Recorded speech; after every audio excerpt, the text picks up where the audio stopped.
Welcome to the Achievable FINRA podcast. I'm Tyler, founder of Achievable, and we have affordable FINRA courses for the FINRA SIE Series 6, 7, 63, 65, and 66 exams, with industry best pass rates. Each Achievable course includes everything you need to pass the first time, including a full textbook, videos on key topics, thousands of questions backed by our memory-enhancing algorithm, and full-length practice exams.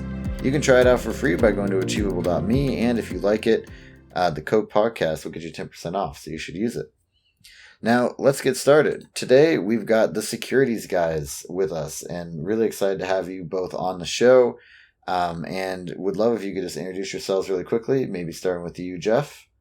Awesome. Thanks, Tyler. So my name is Jeff Tharp. I'm with Jeff Tharp Securities Licensing and the Securities Guys, and I've been helping reps pass these securities exams since 1999. I've been actively licensed in the securities industry since 1991. And I guess that's the main thing about me. I partnered with Brian 7 years ago. Brian is the self-proclaimed nerd of our partnership. He's the techie guy. He's the one that puts our presentations together for all our classes. And with our SIE Elite system, he builds all of that. And so with that, let me just turn this over to Brian. Brian, introduce yourself. Thank you, Jeff. I am Brian with the Securities Guys. As Jeff says, I am the nerd. I have been teaching securities licenses for 7 years. I've been teaching licenses. I've been teaching other classes in different forms, generally art and other crafts, along with math, for most of my life. I tell people that I'm a weirdo, but I am a useful weirdo to know.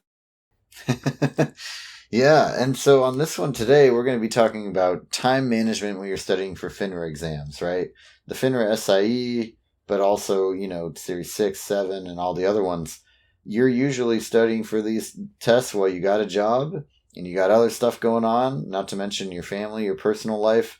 And the key to getting the passing grade that you need for whatever it is that you're doing is actually not being a genius. It's about putting in the work. And Yep. The key to putting in the work is time management, right? So I guess if we want to kick things off with you guys, sort of how do you approach the time management conversation with your clients, and how do you kind of get people in the right frame of mind for thinking about this? Perfect. So I'll start off with this. When we meet with somebody, whether it's an office group or if it's an individual, first thing we want to find out what their level of commitment is, right? So before we take them on, we want to know, okay, are you committed? And of course, everybody says, yes, I got to pass this exam. Right. So the next step, and that's what we're here to talk about, is time management. So Brian's put together a template for our guys, right? It's 7 days a week, 18 hours, and it's on paper. And as we bring them into our system, we need to see that. So what that entails is we want them to write down everything that they've got to get done that week. And then the last thing that we'll have them write down is the times that they're going to study, minimum 2 hours a day. And so when I say all the things, the first thing is their full-time job hours. So if they're working banker's hours, 9 to 5, they line up 9 to 5, Monday through Friday. I was in the restaurant business, man, so my hours were all over the freaking place. But you write down your full-time job hours, right? And if you're building, like you've got this, the part-time job with insurance, working on your securities license, okay, write down that because you're going to continue to build your business. And then write in the family things that have to be done. You got a birthday coming up, like tomorrow's my wife's birthday. Isn't that exciting? And then we have, any kind of special event, you got to schedule it, write it down. Once we've got all those priorities done, now we schedule the time to study. And we need a minimum, we tell them, a minimum of 2 hours. Now, depending on what exam we're working on, but minimum 2 hours. And they've got to write it down. Okay, so that's the basics of how we get started with the guys that we're working with. They've got to commit. Then we got to see that they're committed by taking the time to fill out their schedule. Right. Yeah, and that what's sort of called in the productivity world time boxing, right? Is super important because you can tell yourself you're going to study for a certain amount of time per week, but there's always a reason not to, right? Like, oh, I got to go to the grocery store.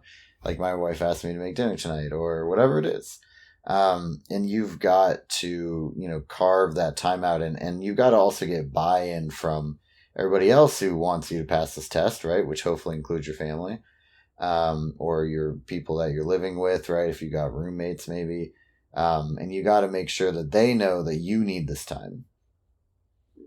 Yeah. Absolutely. Yeah. So then the other thing, maybe even going a little bit further than that, you talked a little bit about you need at least 2 hours, right, to do to make progress on like a practice test, things like that. And I think, Brian has mentioned previously that you don't want to necessarily, you can do like quizzes for 10, 15 minutes at a time, but you don't want to necessarily like plan 15-minute study sessions. You're a lot better off planning 45 minutes to an hour. Do you have any other kind of general advice like that, right? Like 45-minute to an hour study sessions multiple times a week? Well, I have, because like we have two main approaches. We talked about a little bit about the elite program. That's the ones for the people who really sort of want to get it done sort of at the faster clip. There are some people who I have found that really it does take a little bit longer. It takes a little bit slower. I have what I refer to as my study course that meets sort of weekly in the evenings and just keeps repeating. For people where it might take 6 or 8, 10 weeks, because sometimes it's better to take the right amount of time the first time and then get it done instead of constantly failing until you eventually get it. And with those people, I sort of describe it as like a hardcore workout routine. Now, if you've ever seen me, you'd be surprised why I talk about a gym. I clearly don't go to a gym. But anyway, the idea is of going to a gym where if you've got this hardcore workout routine, you're going to the gym every single day, but you're not lifting weights every day. Most days you're doing cardio. That's doing maybe the hour and 15 minutes of studying kind of thing, where you're not really going backwards. You're not really going to advance it only doing an hour a day. But a few days a week, you spend 3 or 4 hours. These are for the people where their schedule may not be where they can do basically 2 hours every day, but they should be able to do at least 45 minutes to an hour every single day, because there have been lots of studies that have found that if you take a day off, you immediately start forgetting things. After 24 hours, you start forgetting. So what a lot of people I've found try and do is they do like 4 or 5 hours and then take like a day off or 2 days off and then 4 or 5 hours. And they try and do like the 14, 15 hours a week that we generally recommend over 3 days in the week. And they find out after a month they really haven't gotten anywhere. But the idea of sort of the workout routine is something you can continuously do for the 6, 7, 8 weeks, and it's not going to burn you out. Well, and that actually is a really good segue into, we notice the same thing, right? So one of the things that we have built into our program, but you don't need to use Achievable to do this, you can do it on your own, is be sure to consistently re-review what you've already learned from the earlier chapters, right? What we found, we've done pilots with like big corporations, and we found that what'll happen basically is by the time you get to kind of week 6 or 8, you're forgetting a pretty substantial portion of what you learned in weeks 1 and 2, unless you're going back and actually re-reviewing it and making sure you're still on it, right? We always recommend pushing through it, getting it all in your head and then sort of reviewing it, because I've definitely had the same kinds of people where they go through and because whatever book we have, whichever program it is, clearly that's the way the test is going to be. It's going to be chapter 1 and chapter 2 and chapter 3. So I really need to make sure I master chapter 1. Okay, I've mastered chapter 1. Now I need to master chapter 2. Okay, I've mastered chapter 2. Now I need to master chapter 3. Okay, I've mastered chapter 3. How much of chapter 1 do you still remember? Okay, so now you got to go back and do chapter 1 again. Well, how much of chapter 2 do you remember? Well, now you're getting tired of it, so you want to go to chapter 4, but now you forget chapter 3, and you're just bouncing around the whole time trying to master these sections that don't really matter. That's one of the things that I always strive to teach as well. These outlines, FINRA's got to give some outline to it. I always give the example of what if there's a question on regulations of the markets. Seems like a fairly common type question, but markets is one of the functions and regulations is a different function. Right. So it crosses right there, and so you want to keep mixing it up. Yeah, and that's an important thing too. We cover that a little bit in this video that we made that's called an overview of the FINRA SIE, where it's basically that the way that FINRA structures their outline is kind of like throwing a bunch of stuff into very large buckets. Yeah. And those buckets have a little bit of everything. It's like you got some Uh-huh. onions in here and tomatoes in here, and you got onions and tomatoes over here too. It's not like it makes sense from the point of view of kind of like a high level topic, but for teaching it and learning it, it's a lot better to kind of organize things a little differently, right? So we have Exactly. 16 chapters for the FINRA SIE. It's like, chapter 1 is stock, chapter 2 is bonds, right? Like but then bonds are going to come up in suitability. They're also going to come up in regulations. They're also going to come up in, just the mechanics of it, right? So, opening customer accounts or getting customers bonds. We it's break it down similarly. We don't have so much of like the bigger chapters because we mostly teach classes, but we've sort of four big sections. I always describe them as like the securities, the securities, the laws, the people, and the sort of economics and math and the other stuff. And as I say, that's just the way that it makes sense to me to teach it. I mean, everyone else does it their own way. There's no right or wrong. Don't think that it's going to be given to you in some specific way. You just need to make sure you get the material. Right, and it's important to like whatever sort of method you're using, whether that's do it all once and then go back, or go back kind of consistently as you go forward. Regardless, you should go back. Absolutely. You should be prepared in your study time, right? Like when you're building your schedule to pass one of these tests, don't budget enough time to read everything through once and then take a practice final and think that that's enough, right? Like you realistically want kind of 50% more time, or maybe, at a minimum, like sort of 25% more time to re-review everything that you've already learned, to take practice tests and get them wrong and figure out, okay, well, I need to go work on options questions, and, have time to go work on options questions after that, right? Like if you have a month study plan to go through everything once, then you should try to add on 2 weeks at the end to take practice exams and review, and basically buff up the areas that are your weakest areas. And so getting all that in your head ahead of time, and then planning it all like that way ahead of time, you should schedule your tests for 6 weeks, not for a month, right? Yep. And that's all really helpful for organizing. That's Exactly. absolutely correct. I mean, I agree with that 1,000%. That's how we are pretty well structured on our systems, is 30 days, right? Get through the materials. Okay. Now you got 2 weeks for testing, reviewing, going back. Again, always having a blank sheet of paper out as you are testing to write down the individual words, concept that you can go and review later. So you're constantly going back and your scores are improving, and then you'll be ready to take your test. So absolutely. Yeah, very cool. Well, so then on the subject of sort of time management for these exams, what else is important, right? I think maybe talking about fitting it in when you've got a full-time job. Do you have any tips or tricks for kind of like finding time for this? Yes. So again, where Brian and I come from, this is the number one person we're working with. They all have a full-time job. They're coming from somewhere else, right? So they've got the full-time job, they've got the full-time family, and now we're studying for these full-time exams. And so this is the talk that we would give them. Okay. Number one reason our guys don't pass is because of time management. It's nothing else. You can have English as second language issues. You can have learning disability issues. Those are hurdles, but that ain't the number one reason. It's getting the time schedule. So by visually writing it out, Brian made this comment earlier that you physically write it out so you can see your schedule, right? Because you know when your full-time job is, right? Then and you know what your family commitments are. Then you can see and write in those times, right? And you can do an hour here and then an hour there. And so we work with the people when they write that schedule and we see it, we can say, okay, well, what are you doing here? What are you doing there? What are you doing here? And we can find the 2 hours, or if they have more time, right? But we can find the minimum 2 hours by looking at that schedule that they have written out, right? For us, now again, a lot of all these youngsters have their schedule on computers and stuff like that. Same idea though. I think you called it time boxing, right? So you're blocking your schedule. And so that's what we help them with. That's part of it, is helping them with time management. Because if we don't get that fixed up front, then they're going to struggle, because they're always going to be in the wrong place when they're working their full-time job, right? They're not focused on doing any studying. Then they get home. Okay. They're not focused on studying unless they have an appointment with themselves to study. Exactly.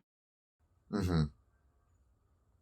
Yeah, and I think the other thing too, like, it's important to kind of remember that you should be looking for times that you kind of already have. And what I mean by that is, like, you probably have half an hour at lunch where you were maybe like scrolling Instagram before, but that is time that you could put towards this, right? And then that gives you half an hour at home with your kids that you would otherwise not have and you would have to study with. You might have time on your commute, right? When, like, just to do quizzes, even if it's something that simple, or watch some videos, right? Like, a lot of people nowadays have great videos on YouTube. It's just like trying to kind of like think about your schedule as also in that way, where it's like, where can I find time? And the more time that I find with what I've already got going on, the more that I will save time kind of later, right? Absolutely. Yeah, I mean, and the benefit that we explain is, after the exams, if you've managed your time correctly, when you're licensed, look at all this time you just picked up for your life, your business, but you've formed the habit, right? By the time you get through the licenses, if you if you build your time management skills, I mean, that's one of the most important things in business, is managing your time and not wasting your times on things that don't matter as much as other things. And so it's a skill. Time management is a skill that's going to carry over into your business and the rest of your life. Right. Totally agree. And so I think I feel really good about how we've talked about the time management portion. I want to cover one more thing though before we wrap up, which is making sure you're doing the right things, right? And so when you're preparing for these tests, right, like Achievable, we have a built-in study schedule that, you put in your test date and we build a study schedule for you so that you will be on track, right? But I think that most programs don't do that. And I think also that, a lot of times with people like you've got a tutor, the tutor's kind of telling you like, oh, okay, this is like, you should take a practice exam now, or that kind of thing. Some people won't have that though. So I'm curious sort of how, for the people that maybe don't have that kind of support, what are your tips for making sure you're doing the right things at the right time? Do you have an order that you recommend people do things in? Or do you have sort of a process for figuring that out? Well, depending on what materials they have available to them, right? Because everybody's got different stuff available. But you said it with Achievable. See, if I'm going to sign up with Achievable, right, what I want to know, and this I think will help answer your question, I want to know how I know that I'm ready to go. Right. So what does Achievable tell me to do? Right. And you've already got it mapped out. Here's my date, my exam date. Okay. Now, what do I got to do to know for a fact, without a doubt, I am competent, ready to go test and pass? So whatever system you're using, you need to master that system and do what they're asking you to do. I mean, what does this company say you have to do before they green light you? Or is there a special test that's a go, no go exam? Take this test, score this score, we are telling you you're ready to go. So I would say that. I mean, you've got materials, right? Follow what they're saying you need to do, because they're going to know their stuff better than anybody else. I mean, it wouldn't work very well if I said, okay, I'm signing up for Achievable, but I think I'm going to do it this way. Yeah, I don't think I need to read their book. I don't think I need to read their materials online. I think I just need to burn through their Q banks, and then I should be good. So my point is, if you sign up for somebody's material, right, if you're going to spend the money, then commit to them to do what they ask you to do, and you should pass. I don't know if that helps, but that's what I would recommend. Yeah, no, I think that's good, right? It's kind of like what we talked about, where it really is that the best thing you can do when you've kind of got committed to something is give it a fair shake, and and try not to hop around your structure too much, right? Like if you're using other courses because you like the way that they wrote things better, right? Or you like their question bank better, or you just like having two, sure. But if you've got a program that has a schedule and has sort of a recommendation in the order, don't try to outsmart the people that are trying to help you, right? Because most of the time they've seen a lot of people that have done this, and they're basing on the one hand, you are trying to build a system that's as personalized as possible, but it's still like a system that kind of has like best practices built into it that are somewhat across like all your students, right? So Yeah, pretty much. On the other hand, they still probably have a better idea than you do as a person who's new to this, right, as to what is going to be the best for you. So trust Amen. them. Yeah, absolutely. Yeah. Yeah. Well, great. Any other parting thoughts on, passing FINRA exams with a busy schedule and working it into your schedule to make sure that you have enough time? You just want to make sure you take it slow. You don't want to try and look at like someone else in the office. Oh, they got it in 2 weeks. I can get it in 2 weeks. If I can't, then there must be something wrong with me. No, it doesn't matter. Everyone learns a little differently. Don't try and force yourself into someone else's shoes. Make sure you don't want to end up spending months and months waiting to have to retest, kind of thing. If only you spent an extra week or two studying the first time, kind of feeling. Those are the worst types of feelings than any of the others. So Right. Well, and it's like important, I think, to add on to what you just said, to really get a realistic expectation going in of how long the total time is, right? And then factoring in that time where you're going to finish the material, but you're going to need to go back and do extra prep. I always recommend yeah. 30 to 45 seconds a question when you're taking practice tests for like seeing if you're good on time. Because then if you're a little bit off, and instead of 30 to 45, maybe you're 40 to 50, 55 seconds, you're still going to have enough time on all of the tests. But if you're supposed to have like a minute and 15 seconds per question on one of the exams, and you're finishing in a minute and 12 seconds when you're practicing, and the test gets you a little bit distracted because you're tense and worried, now all of a sudden you're at a minute and 20 and you run out of time. Right. Yeah, so make sure that you are getting the timing right and timing your practice tests, right? We put that in ours. I don't know if everybody does, but you should be having your practice tests on the same timeline that you would have the real test on, because otherwise, at least, right? Because otherwise, if you're like acing it, but you're spending like two and a half hours, 4 hours, yeah. Yeah, then I mean that's not going to cut it when you're actually taking the real thing. So, yep. And I would just add, if you're going to spend money on a system, or if your company gives you access to a system, and you're committed to that, follow that system. You want to get extra Q banks? That's fine, because it doesn't take you away from their core system. So they're going to know better than you do. They've helped a lot more people than you ever have on getting through these exams. And then the last thing I would say is, don't be afraid to reach out for help. Remember, the money that you spend today, right, is nothing compared to the money that you'll make for the rest of your life in this industry. Right? It's so you you want to do what you have to do to save time, money, and pass these exams, right, as quickly and efficiently as possible. And the money that you spend, you can write it off anyway, right? It's an expense. You can write it off, and you'll have that securities license for the rest of your life. Right, exactly. Don't skimp on it. This is the time to do it, right? That's right. Great. This has been Achievable's FINRA podcast, hosted by Tyler from Achievable with Brian and Jeff from the Securities Guys. Achievable has courses for the FINRA SIE and Series 6, 7, 63, 65, and 66 exams. You can try each of them for free by going to achievable.me, and you can use the code podcast to save 10% if you like them.